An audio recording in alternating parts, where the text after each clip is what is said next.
নির্বাচন হবে সম্পূর্ণ রাজনৈতিক সিদ্ধান্তে, বললেন প্রধান উপদেষ্টা। রাষ্ট্র সংস্কারের গুরু দায়িত্ব পালনের অঙ্গীকার। হত্যা মামলায় গ্রেফতার গোলাপ, মিডিয়া দখল সহ দেশি বিদেশে অঢেল বিত্ত বৈভব।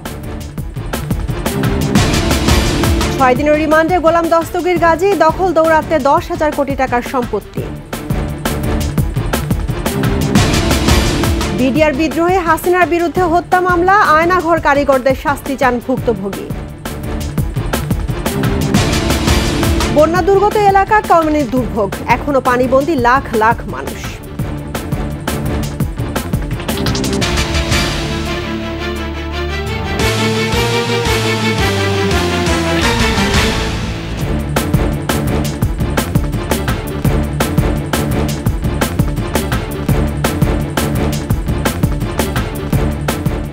শুনছিলেন ফার্স্ট সিকিউরিটি ইসলামী ব্যাংক পিএলসি সংবাদ শিরোনাম। আমন্ত্রণ রাতের 21 সংবাদে, আপনাদের সঙ্গে আছি রাহনুমা রাহি। দর্শক, 21 টেলিভিশনের সংবাদ একই সাথে সরাসরি দেখতে পাবেন আমাদের ফেসবুক পেজ www.facebook.com/2124 অনলাইনে। এছাড়া সাবস্ক্রাইব করতে পারেন www.youtube.com/21etv চ্যানেলে। এছাড়া আরও থাকছে রাওয়ালপিন্ডিতে সাকিবের বিশ্ব রেকর্ড, বাঁহাতি স্পিনার হিসেবে আন্তর্জাতিক ক্রিকেটে সর্বোচ্চ উইকেট শিকার।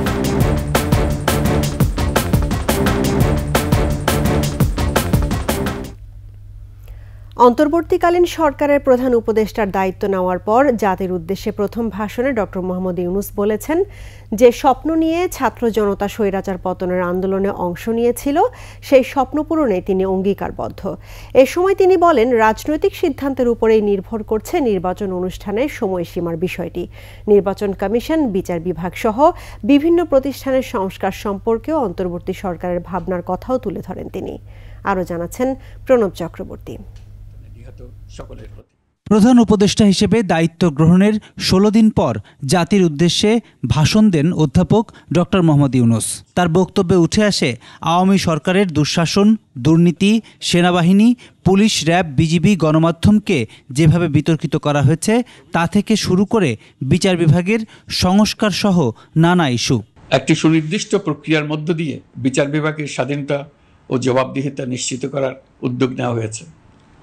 ফ্যাসিবাদী সরকারের বিচার বহির্ভূত হত্যাকাণ্ড, গুম, খুন, অপহরণ এবং আয়নাঘরের মতো চরম ঘৃণ্য সকল অপকর্মের ন্যায় বিচার নিশ্চিত করা হবে। এসব অপকর্মের সঙ্গে জড়িত সকলের বিচার নিশ্চিত করা হবে। তালিকা প্রস্তুত করে মিথ্যা মামলা প্রত্যাহার করা হবে। দুর্নীতি ও সম্পদ পাচারের বিচার করা হবে। আইনশৃঙ্খলার ক্ষেত্রে জনমুখী ও দলীয় প্রভাবমুক্ত জবাবদিহিমূলক কাঠামো সৃষ্টির লক্ষ্যে পুলিশ কমিশন গঠন করা হবে। মত প্রকাশের স্বাধীনতা বাধাগ্রস্ত করে এমন সব আইনের নিপীড়নমূলক ধারা সংশোধন করা হবে। এ সময় তিনি কথা বলেন নির্বাচন অনুষ্ঠানের সময় প্রসঙ্গে। কখন নির্বাচন হবে সেটা সম্পূর্ণ রাজনৈতিক সিদ্ধান্ত, আমাদের সিদ্ধান্ত নয়। দেশবাসীকে ঠিক করতে হবে আপনারা কখন আমাদেরকে ছেড়ে দেবেন। আমরা ছাত্রদের আহ্বানে এসেছি, তারা আমাদের প্রাথমিক নিয়োগকর্তা। দেশের আপামর জনসাধারণ আমাদের নিয়োগ সমর্থন করেছে। তারা যখনই বলবে আমরা চলে যাব। আমরা সংস্কারের অংশ হিসেবে নির্বাচন কমিশনকেও সংস্কার করব। কমিশনকে যে কোনো সময় আদর্শ নির্বাচনের জন্য প্রস্তুত রাখব। হাসিনা সরকারের সময় আর্থিক খাত ও শেয়ার বাজারে লুটপাটের কথা উল্লেখ করে দুর্নীতির বিরুদ্ধে সরকারের কঠোর অবস্থানের কথা তুলে ধরেন প্রধান উপদেষ্টা। প্রশাসনের সকল ক্ষেত্রে প্রতিষ্ঠানগুলো যেন জনগণের আস্থা ফিরে পায়, সেটি আমাদের অন্যতম উদ্দেশ্য। লুটপাট ও দুর্নীতির আখড়ায় পরিণত করা ব্যাংকিং খাতে সুশাসন নিশ্চিত করার জন্য আমরা উদ্যোগ নিয়েছি। এই খাতে দক্ষ জনবল নিয়োগ দেওয়া হচ্ছে। ব্যাংকিং খাতে শৃঙ্খলা স্থাপন, ব্যবসা বাণিজ্যে সহায়ক পরিবেশ তৈরি এবং জনগণের জীবনযাপন সহজ করতে নিত্য প্রয়োজনীয় দ্রব্যমূল্য ও মূল্যস্ফীতি নিয়ন্ত্রণে আনার আমরা উদ্যোগ সচল করেছি। আওয়ামী লীগ সরকারের পতনের দাবিতে আন্দোলনে নিহত ছাত্র জনতাকে স্মরণ এবং বন্যায় ক্ষতিগ্রস্ত ব্যক্তিদের প্রতি সহমর্মিতা জানিয়ে তাদের পাশে থাকার আশ্বাস দিয়ে ভাষণ শুরু করেন ডক্টর মোহাম্মদ ইউনূস। বন্যা দুর্গতদের জীবন দ্রুত স্বাভাবিক করার জন্য যাবতীয় উদ্যোগ সরকারি বেসরকারি পর্যায়ে নেবার আয়োজন করেছি। নতুন এক বাংলাদেশ গড়তে চায়। নতুন প্রজন্মের এই গভীর আকাঙ্ক্ষাকে বাস্তবে রূপ দেওয়ার সংগ্রামে আমি একজন সহযোদ্ধা হিসেবে তাদের সঙ্গে যোগ দিয়েছি। দেশের সকল বয়সের, সকল পেশার, সকল মতের, সকল ধর্মের সবাইকে বিনা দ্বিধায় এই সংগ্রামে যোগ দেওয়ার আহ্বান জানাচ্ছি। প্রণব চক্রবর্তী, 21 টেলিভিশন, ঢাকা। সাবেক সংসদ সদস্য আব্দুস সোবহান গোলাপকে রাজধানীর পশ্চিম নাখালপাড়া থেকে গ্রেফতার করেছে পুলিশ। নেওয়া হয়েছে ডিবি হেফাজতে। রাজধানীর আদাবরে গার্মেন্টস কর্মী হত্যা মামলায় গ্রেফতার দেখানো হয় আওয়ামী লীগের প্রচার ও প্রকাশনা সম্পাদক আব্দুস সোবহান গোলাপকে। 2018 সালে আওয়ামী লীগের মনোনয়ন মাদারীপুরে 3 আসন থেকে জাতীয় সংসদের সদস্য নির্বাচিত হয়েছিলেন গোলাপ।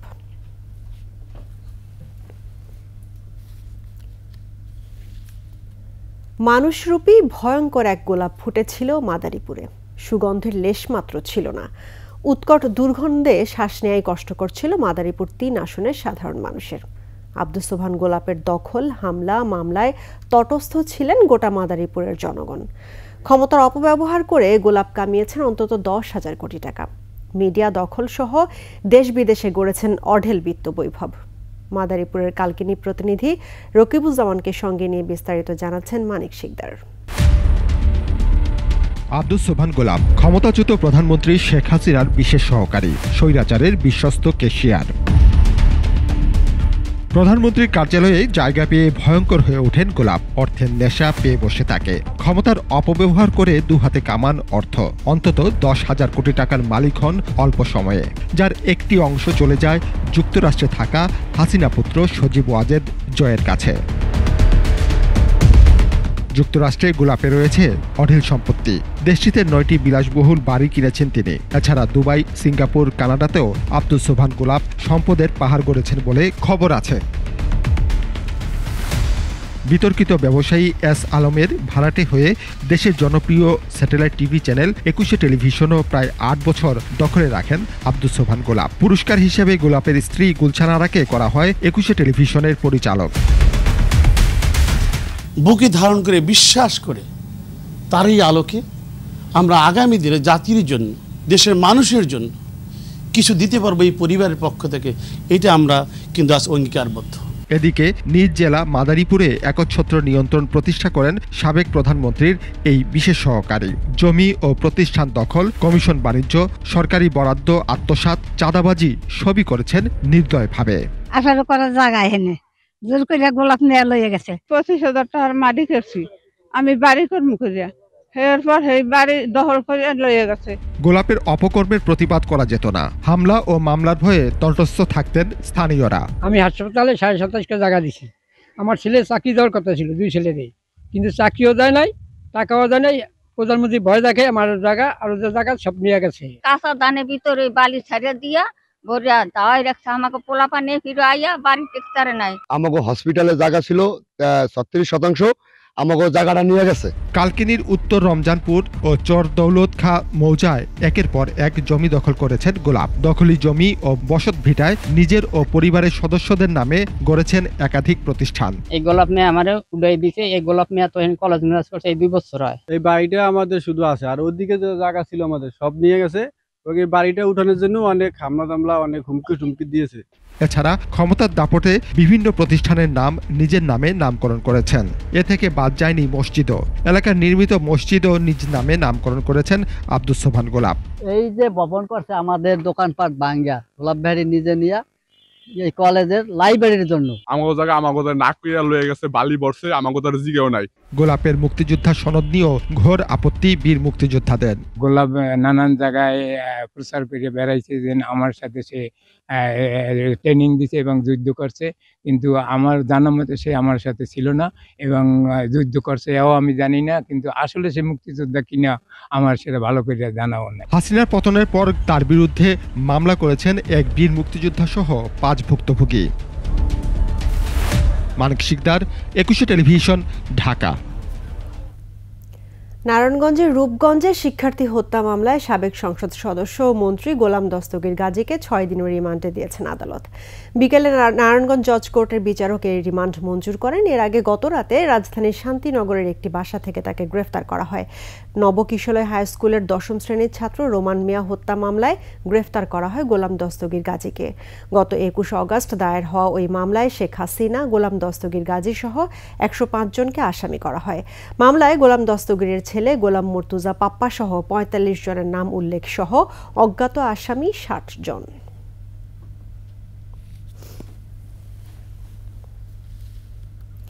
শেখ হাসিনার পতন হলেও নারায়ণগঞ্জের রূপগঞ্জে এখনও চোখ মেললেই শুধু গাজী আর গাজী।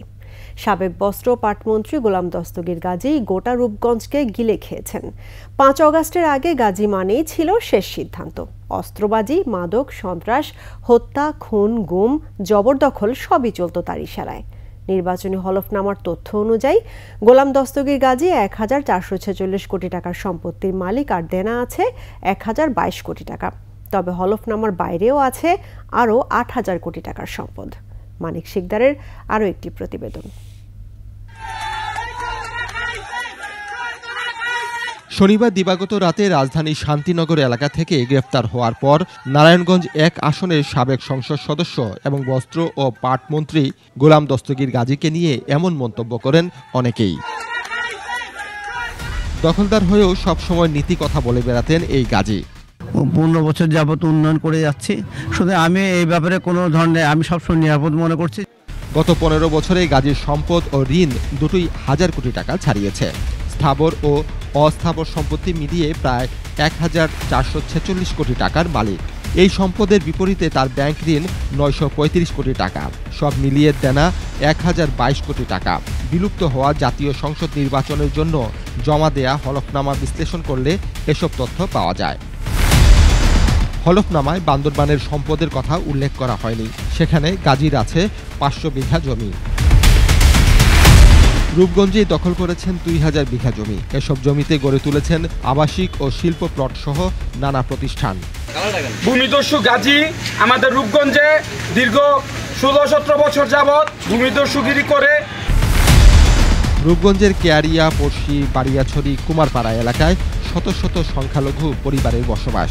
সেখানকার শতকরা 80% জমি গাজী পার্কের নামে দখল করেছেন। আমাদের হিন্দু ভাইদের সম্পদ উনি জোর করে দল করে নিয়ে গেছে।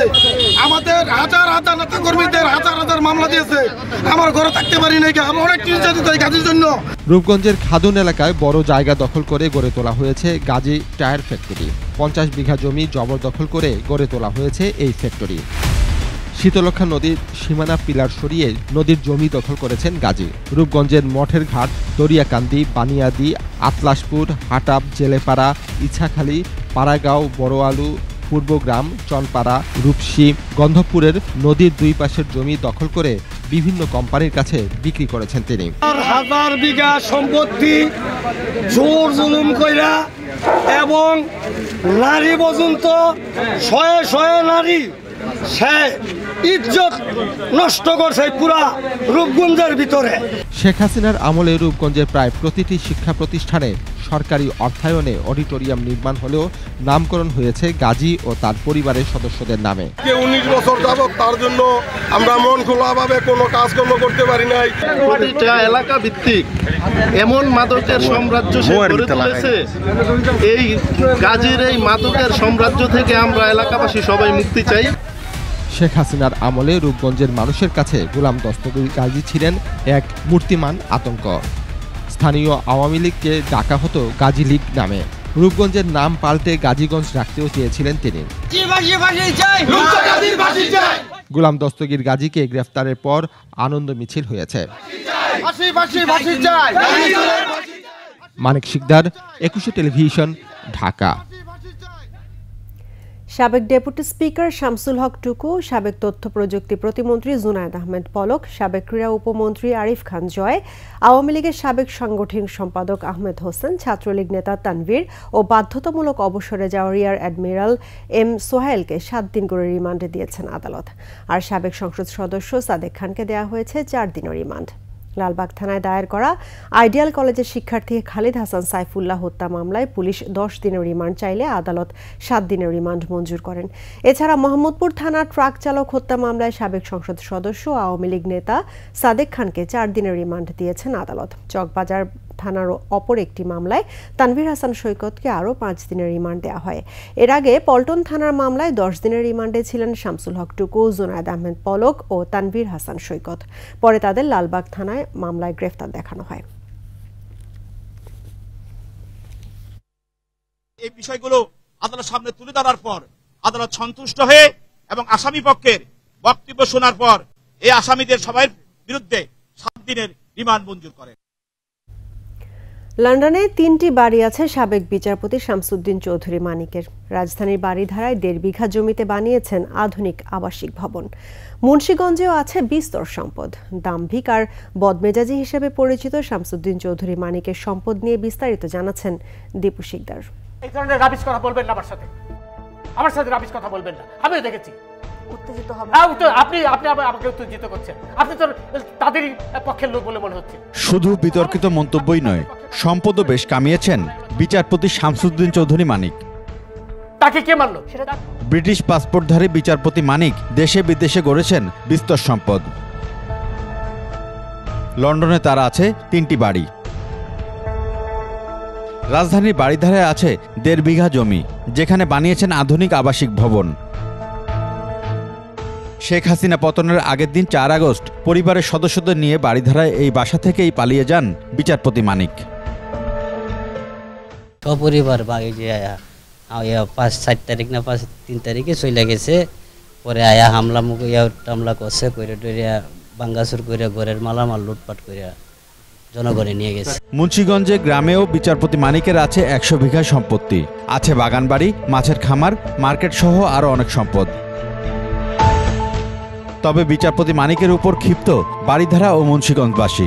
আমরা জানতাম মানিক সাহেবের নামে, কিন্তু এখন মূলত এই যে সরকার পতন হওয়ার পরে দেখলাম ফুট করে এলাকাবাসী আইসা এই রাস্তা বাইর করলো, এই রাস্তা নাকি ম্যাপে আছে। তার আচরণগত এটা ভালো ছিল না। মানুষকে মিসবিহেভ করাটা আসলে একজন বিচারপতির জন্য এটা আপত্তিকর বিষয় আমি মনে করি। বিশ্রী ভাষা গালিগালাজ যেটা আমাদের মুসলমানের মুখে উচ্চারণ করলেও সেটা মনে করেন যে মুখ না পাক হয়ে যায় মানুষ বলে। সেই জায়গায় গেটে আসলে অনেক খারাপ ব্যবহার করে মানুষের সাথে। দাম্ভিকতা, বদমেজাজের জন্য ছিলেন সবার অপছন্দের পাত্র। তার আচরণ খুবই খারাপ ছিল। সে এখানে গেট ছিল, 2 পাশে 2টা ওয়াল দেয়া, সে এই জায়গাটা খাইছে। তো প্রায় সময় আমরা এখানে গাড়ি রাখতাম। উনি কোনো কারোর সাথে যে ভালো ব্যবহার করছে এমন কোনো কথা নেই, সবার সাথে রাব ব্যবহার করছে। ওনাদের ড্রাইভার এবং পুলিশ বডিগার্ড দিয়ে চাকার পাম্প পর্যন্ত ছেড়ে দিছে। উনি নিজে রাব ব্যবহার করতো, কুকুরের মতন ব্যবহার করতো। এক ধরনের ভাষা আছে, এই সে অনেক প্রকারের গালাগালি করতো। বিচারপতি মানিকের সম্পদ নিয়ে দুর্নীতি দমন কমিশন দুদকে সম্প্রতি অভিযোগ জমা হয়েছে। দীপু শিকদার, 21 টেলিভিশন, ঢাকা। এদিকে সিলেটে গ্রেফতার হওয়া সাবেক বিচারপতি শামসুদ্দিন চৌধুরী মানিক হাসপাতালে চিকিৎসাধীন রয়েছেন। শুক্রবার রাতে আটকের সময় শরীরে আঘাত পাওয়ার কারণে গত রাতে কারাগার থেকে তাকে সিলেট ওসমানী মেডিকেল কলেজ হাসপাতালে ভর্তি করা হয়। চিকিৎসকরা জানান তার শরীরে অস্ত্রোপচার করা হয়েছে। বর্তমানে সাবেক বিচারপতি মানিকের শারীরিক অবস্থা স্থিতিশীল, কেবিনে রেখে চিকিৎসা দেওয়া হচ্ছে।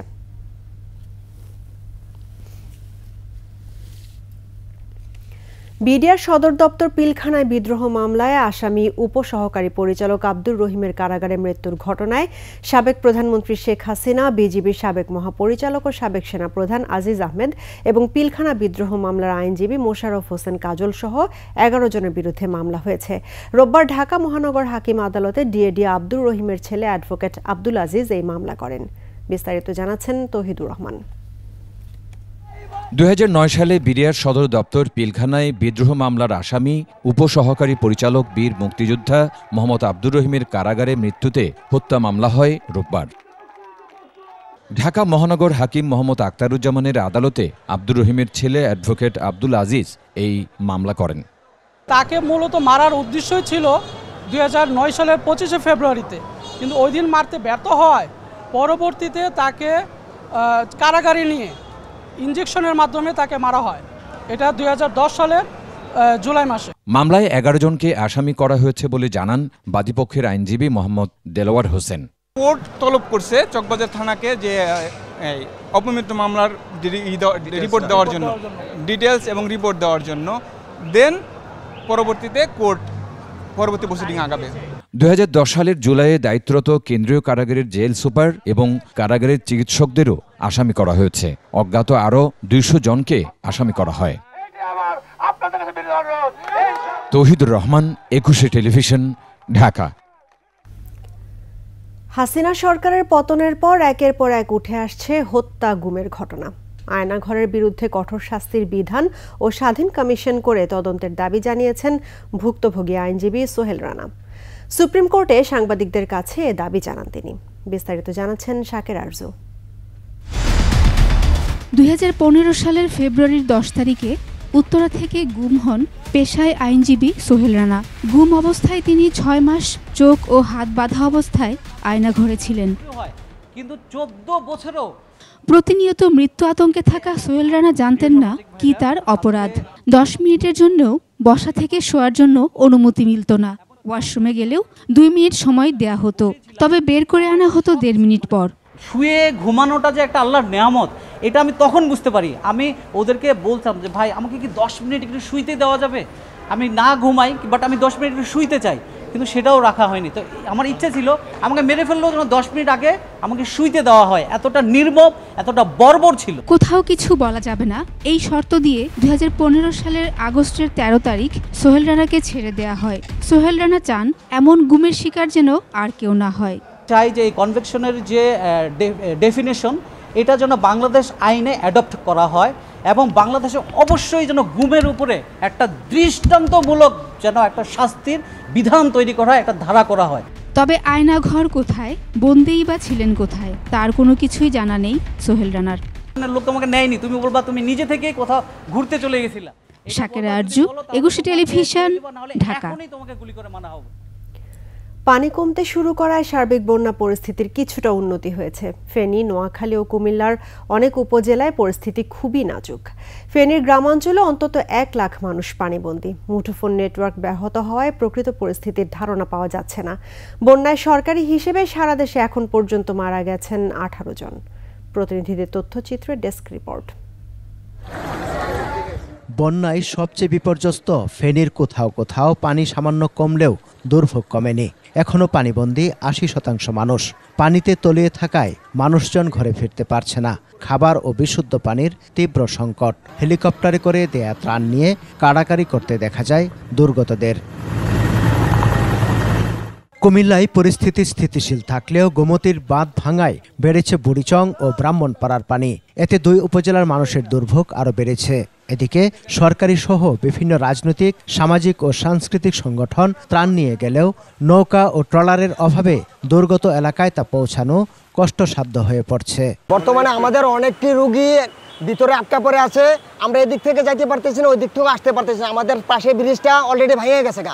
নোয়াখালীতে ধীরে ধীরে বন্যার পানি কমলেও 502টি আশ্রয় কেন্দ্রে এখনও 76,000 মানুষ অবস্থান করছে।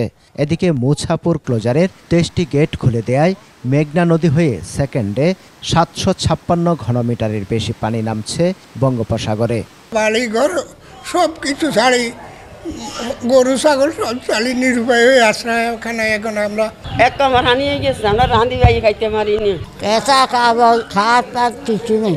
মা, বোন, বোনের জামাই, বাগিনা সবাইকে নিয়ে আশ্রয় কেন্দ্রের মধ্যে আছি। মৌলভীবাজারে বন্যা পরিস্থিতির সামান্য উন্নতি হলেও জুড়ি ও মনো নদীর পানি এখনও বিপদসীমার উপরে।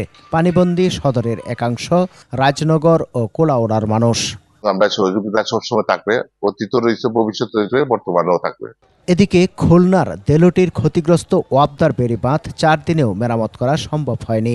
জোয়ারের পানিতে প্লাবিত হয়েছে 13টি গ্রাম। পানিবন্দী 15,000 মানুষ। তলিয়ে গেছে ফসলি মাঠ, ঘরবাড়ি ও মাছের ঘের। টেকসই বেড়িবাঁধটা আমাদের এখানে খুব প্রয়োজন, যেটা না হলে আমরা কোনো মতেই এখানে বসবাস করতে পারবো না। ঘর বাড়ি, গরু বাছুর সব কিছু নেই, সব ভেঙে চুরমার হয়ে গেছে। দুর্যোগ ব্যবস্থাপনা ও ত্রাণ মন্ত্রণালয়ের তথ্য বলছে দেশের 11 জেলার 77টি উপজেলা বন্যা কবলিত। সমর ইসলাম, ডেস্ক রিপোর্ট, 21 টেলিভিশন। এদিকে বন্যা আক্রান্ত 11 জেলায় পরিস্থিতি ক্রমান্বয়ে উন্নতি হচ্ছে জানিয়ে দুর্যোগ ব্যবস্থাপনা ও ত্রাণ মন্ত্রণালয় বলছে এখনও পানিবন্দী 10,47,029 পরিবার। বন্যা পরবর্তী অবস্থা মোকাবেলার জন্য সরকার প্রস্তুত রয়েছে বলেও জানিয়েছেন মন্ত্রণালয়ের সচিব। বন্যায় ব্যাপক ক্ষতি হয়েছে মৎস্য ও প্রাণী সম্পদ খাতে। প্রাথমিক তথ্য মতে প্রাণী সম্পদ খাতে ক্ষতি হয়েছে 411 কোটি টাকা আর মৎস্য খাতে ক্ষতি হয় 1,590 কোটি টাকার। সংকটের সুযোগ নিয়ে কেউ বাজার অস্থিতিশীল করার চেষ্টা করলে আইনানুগ ব্যবস্থা নেওয়া হবে বলেও জানান মৎস্য ও প্রাণী সম্পদ উপদেষ্টা।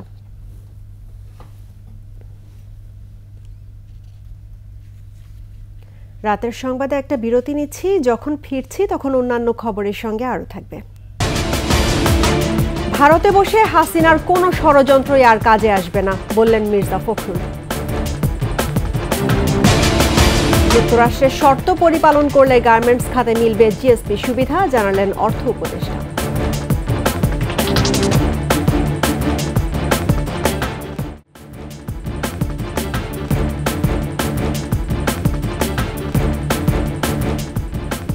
আমন্ত্রণ আবারও রাতের 21 সংবাদে।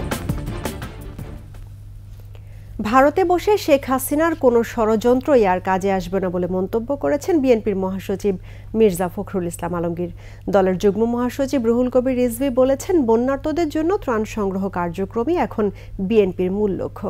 আর ছাত্র জনতাকে হত্যাকারী দুর্বৃত্তদের জায়গা দিয়ে সেনাবাহিনী ভুল করেছে বলে মন্তব্য করেছেন বিএনপির স্থায়ী কমিটির সদস্য মেজর অবসরপ্রাপ্ত হাফিজউদ্দিন আহমেদ। মাহমুদ হাসানের প্রতিবেদন। সিলেটে সাংবাদিকদের সাথে মতবিনিময় করেন বিএনপির মহাসচিব মির্জা ফখরুল ইসলাম আলমগীর। এই সময় দেশের বন্যা পরিস্থিতি মোকাবেলায় সবাইকে ঐক্যবদ্ধ হয়ে কাজ করার আহ্বান জানান। শেখ হাসিনা ভারতে বসে বাংলাদেশের মানুষকে বিভ্রান্ত করার চেষ্টা করছে বলেও মন্তব্য করেন মির্জা ফখরুল। আজকে দেখুন যে এই বাংলাদেশ যখন আবার নতুন করে উঠে দেওয়ার চেষ্টা করছে, ঠিক তখনই আমার সেই ভারতবর্ষ থেকেই দুঃখজনকভাবে পতিত ফ্যাসিবাদ প্রতিনিধি হাসিনা তিনি বিভিন্নভাবে বাংলাদেশের মানুষকে বিভ্রান্ত করার চেষ্টা করছেন। নয়াপল্টনে কেন্দ্রীয় কার্যালয়ে দলমত নির্বিশেষে সকল বিত্তবানদের বন্যা কবলিত মানুষের পাশে দাঁড়ানোর আহ্বান জানিয়েছেন বিএনপির সিনিয়র যুগ্ম মহাসচিব রুহুল কবির রিজভী ও স্থায়ী কমিটির সদস্য ডাক্তার AZM জাহিদ হোসেন। সর্বস্তরের মানুষের কাছে যারা বন্যায় এফেক্টেড নন, ক্ষতিগ্রস্ত নন, তাদের কাছ থেকে আহ্বান জানানো হয়েছে, অনুরোধ করা হয়েছে তারা যে সাহায্যটা দেবেন। আমরা এই ত্রাণ সংগ্রহ কমিটি সেটা সংগ্রহ করে যত দ্রুত সম্ভব তারা উপদ্রুত মানুষের কাছে, বন্যা কবলিত মানুষের কাছে সেটি পৌঁছে দেবে। বিএনপি শুধু নয়, এদেশের সাধারণ মানুষ যারা মানবিক সাহায্যের জন্য এগিয়ে আসবেন তাদেরকে আমরা উদাত্ত আহ্বান জানাচ্ছি। আমাদের এই ত্রাণ কেন্দ্রে এসে আপনারা আপনাদের সেই শুকনা খাদ্যদ্রব্য হতে পারে, ইভেন আর্থিকভাবেও সহযোগিতা হতে পারে। এটি প্রত্যেকটা জায়গায় যেটাই আপনারা সহযোগিতা করেন না কেন যথাযথভাবে এটা সংরক্ষণ করা হবে। এদিকে জাতীয়তাবাদী মুক্তিযোদ্ধা দলের 32তম প্রতিষ্ঠা বার্ষিকীতে বিএনপির প্রতিষ্ঠাতা জিয়াউর রহমানের মাজারে শ্রদ্ধা শেষে দলের স্থায়ী কমিটির সদস্য মেজর অবসরপ্রাপ্ত হাফিজউদ্দিন আহমেদ জানান, প্রশাসনে শেখ হাসিনা সরকারের মদত দিয়েছিল যারা, তাদের সরিয়ে দিতে হবে। অনতি বিলম্বে আমরা দোষী ব্যক্তিকে সরিয়ে প্রয়োজন হলে এই যে উপদেষ্টা পরিষদ আছে সেখানে আরও ছাত্রদেরকে নেন, যারা বিপ্লবে অংশগ্রহণ করেছে তাদেরকে নেন। আমাদের বুদ্ধিজীবীদের আর প্রয়োজন নাই যারা তাকিয়ে তাকিয়ে দেখে, দুঃসময়ে চুপ থাকে আর বিজয়ের পরে এসে ক্যামেরার সামনে দাঁড়ায়। এদিকে পঙ্গু হাসপাতালে আহতদের দেখতে আর্থিক সহায়তা প্রদান করে আমরা বিএনপি পরিবার নামে নতুন সংগঠন। মাহমুদ হাসান, 21 টেলিভিশন। যুক্তরাষ্ট্রের শর্ত পরিপালন করলে গার্মেন্টস খাতে জিএসপি সুবিধা পাওয়া যাবে বলে জানিয়েছেন অর্থ উপদেষ্টা ডক্টর সালেউদ্দিন আহমেদ।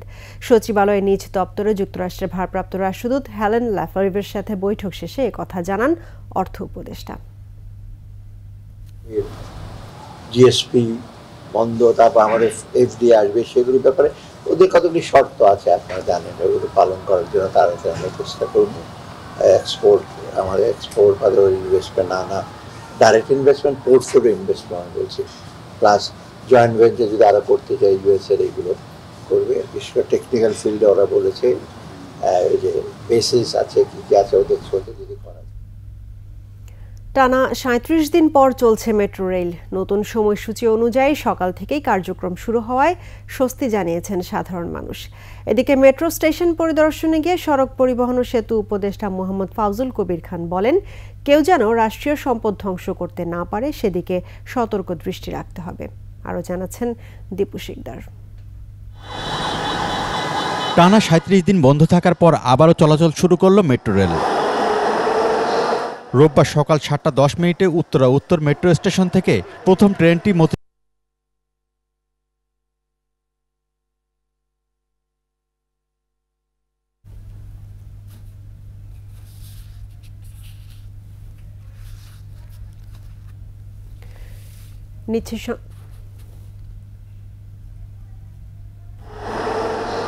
রোববার সকাল ৭টা ১০ উত্তরা উত্তর মেট্রো স্টেশন থেকে প্রথম ট্রেনটি মতিঝিলের উদ্দেশ্যে ছেড়ে যায়। একইভাবে মতিঝিল প্রান্ত থেকে উত্তরার উদ্দেশ্যে ছেড়ে যায় মেট্রো রেল।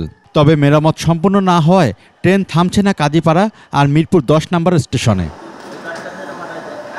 সকাল থেকে স্টেশনগুলোতে বাড়তে থাকে যাত্রী সমাগম। আগের মতোই লাইনে দাঁড়িয়ে প্রবেশ করেন তারা। সব মিলিয়ে স্বস্তি প্রকাশ করেছেন যাত্রীরা। চালু যেহেতু হয়েছে তাহলে আমাদের সবার জন্য হেল্প হবে। এখন আমরা যারা অফিস টাইমে ঠিক মতো পৌঁছাতে পারতাম না, আজকে পারছি, আজকে সেটা আমাদের জন্য হেল্পফুল হচ্ছে। ভালোই লাগছে, অনেকদিন জ্যামে কষ্ট করছি, বাইরে তো কম জব, গাড়ি মোটরসাইকেল উঠতে গেছি দেখি জ্যাম, পরে এটা উঠলাম তাড়াতাড়ি চলে আসলাম। তো রোজ যে জ্যাম, আমরা মিরপুর 11:30 থেকে উঠতাম, এই সময়টা শুধু 10 নম্বরই আসা হইতো, সে আল্লাহর রহমতে খুব ভালো আসলাম। আজকে মেট্রো রেলে উঠে খুবই ভালো লাগছে, খুব তাড়াতাড়ি আসতে পেরেছি, এটাই হচ্ছে সবচেয়ে বড়। এদিকে সকালে আগারগাঁও স্টেশন পরিদর্শনে যান সড়ক পরিবহন ও সেতু উপদেষ্টা। এই সময় তিনি বলেন, মেট্রো রেল সার্ভিস জরুরি সেবা হিসেবে ঘোষণা করা হবে। মেট্রো রেলকে আমরা একটা এসেনশিয়াল সার্ভিস হিসেবে ঘোষণা করব, যাতে এটা ইচ্ছা করলে কেউ এটাকে সার্ভিস ব্যাহত করতে না পারে। ব্যাপক ক্ষয়ক্ষতি হয়েছে মিরপুর 10-এ এবং যাত্রীর সংখ্যাও সেখান থেকে বেশি। তো এবং কাজীপাড়াতে ব্যাপক ক্ষয়ক্ষতি হয়েছে।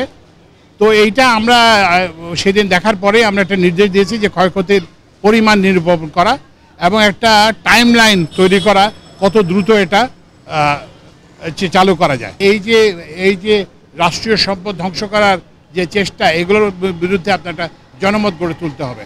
পরে উপদেষ্টা জানান, আন্দোলন চলাকালে ছাত্ররা মেট্রো রেল ধ্বংস করেনি, যারা এর সঙ্গে জড়িত তাদের বিরুদ্ধে আইনি ব্যবস্থা নেওয়ারও হুঁশিয়ারি দেন তিনি। আমরা দেখব, এটা আমাদের কাছে ফুটেজ আছে, তা আমরা এটা যথাযথ আইনানুগ একটা ব্যবস্থা নেব। তবে মেট্রো রেল চালুর কারণে আবারও ছন্দ ফিরেছে নগর যোগাযোগে, বলছেন সাধারণ মানুষ। দীপু শিকদার, একুশে টেলিভিশন, ঢাকা। আবারও সংবাদ বিরতি। যখন ফিরব তখন অন্যান্য খবরের সঙ্গে আরও থাকবে। ইসরায়েলকে লক্ষ্য করে হিজবুল্লাহর ড্রোন ও রকেট হামলা, পাল্টা জবাব তেল আবিবের।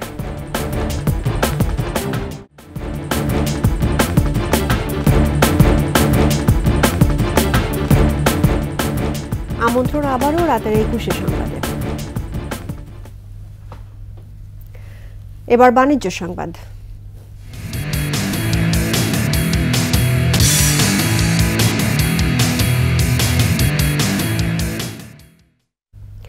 বন্যার্তদের পাশে থাকতে পরিবেশক, প্লাজা প্রতিনিধি ও সেলস টিমকে দিক নির্দেশনা দিয়েছেন ওয়ালটন হাইটেক ইন্ডাস্ট্রিজের ব্যবস্থাপনা পরিচালক এস.এম. মাহবুবুল আলম।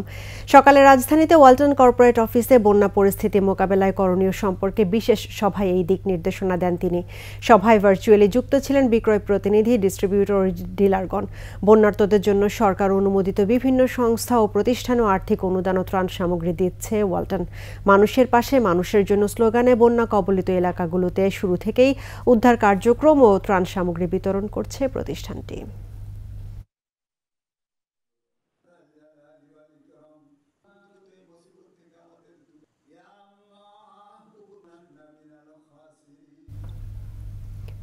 দেশে বন্যা দুর্গতদের সহায়তায় ত্রাণ সামগ্রী নিয়ে পাশে দাঁড়িয়েছে দেশের অন্যতম শিল্প প্রতিষ্ঠান দেশবন্ধু গ্রুপ। কুমিল্লার লাকসাম ও বুড়িচং এবং ফেনী জেলার অন্তত ৮ জায়গায় দেশবন্ধু গ্রুপের চেয়ারম্যান গোলাম মোস্তফার নির্দেশে বন্যায় ক্ষতিগ্রস্তদের মাঝে ত্রাণ সামগ্রী বিতরণ করা হয়।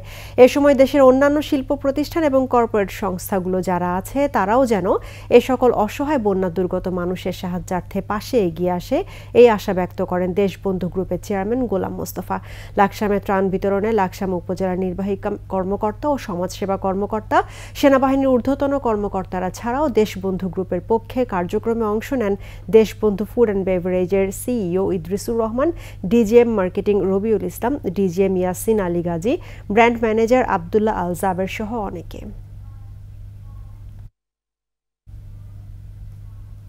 এবার আন্তর্জাতিক সংবাদ।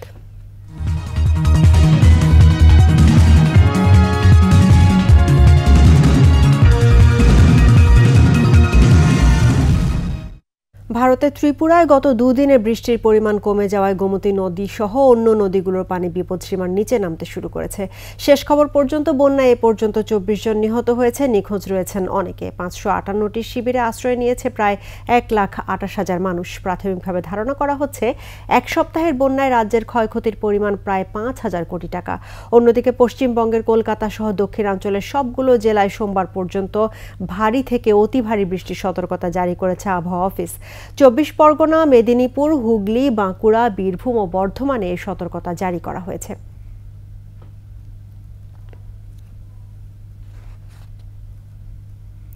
লেবানন থেকে ইসরায়েলকে লক্ষ্য করে ৩২০টিরও বেশি ড্রোন ও রকেট হামলা চালিয়েছে হিজবুল্লাহ। ৩০ জুলাই বৈরুতে কমান্ডার ফুয়াদ শুকরকে হত্যার প্রতিবাদ হিসেবে এই হামলা বলে বিবৃতি দিয়েছে তারা। হামলায় ইসরায়েলের বেশ কিছু সামরিক স্থাপনা, আয়রন ড্রোম প্ল্যাটফর্মকে লক্ষ্যবস্তু করেছে হিজবুল্লাহ। এই অবস্থায় আগামী ৪৮ ঘন্টা জরুরি পরিস্থিতি ঘোষণা করেছে ইসরায়েল। পরিস্থিতি সামাল দিতে মন্ত্রী পরিষদের সাথে জরুরি বৈঠকের ডাক দিয়েছেন নেতানিয়াহু। পাল্টা জবাবে এরই মধ্যে দক্ষিণ লেবাননে তীব্র হামলা চালিয়েছে তেল আবিব। এদিকে গাজায় হামলা চালিয়ে ২৪ ঘন্টায় ৭১ ফিলিস্তিনিকে হত্যা করেছে ইসরায়েল। অপরদিকে ফের যুদ্ধবিরতি নিয়ে মিশরে আলোচনায় বসেছে হামাস ও ইসরায়েলের প্রতিনিধি দল। আর এরই সঙ্গে শেষ করছি রাতের ২১ সংবাদ। তবে যাবার আগে ফার্স্ট সিকিউরিটি ইসলামী ব্যাংক পিএলসি সংবাদ শিরোনামগুলো জানাবো আরও একবার। নির্বাচন হবে সম্পূর্ণ রাজনৈতিক সিদ্ধান্তে, বললেন প্রধান উপদেষ্টা। রাষ্ট্র সংস্কারের গুরু দায়িত্ব পালনের অঙ্গীকার। হত্যা মামলায় গ্রেফতার গোলাপ, মিডিয়া দখল সহ দেশি বিদেশে অঢেল বিত্ত বৈভব। ৬ দিনের রিমান্ডে গোলাম দস্তগীর গাজী, দখল দৌড়াতে ১০,০০০ কোটি টাকার সম্পত্তি। বিডিআর বিদ্রোহী হাসিনার বিরুদ্ধে হত্যা মামলা, আয়নাঘর কারিগরদের শাস্তি চান ভুক্তভোগী। বন্যা দুর্গত এলাকায় কমেনি দুর্ভোগ, এখনো পানিবন্দী লাখ লাখ মানুষ।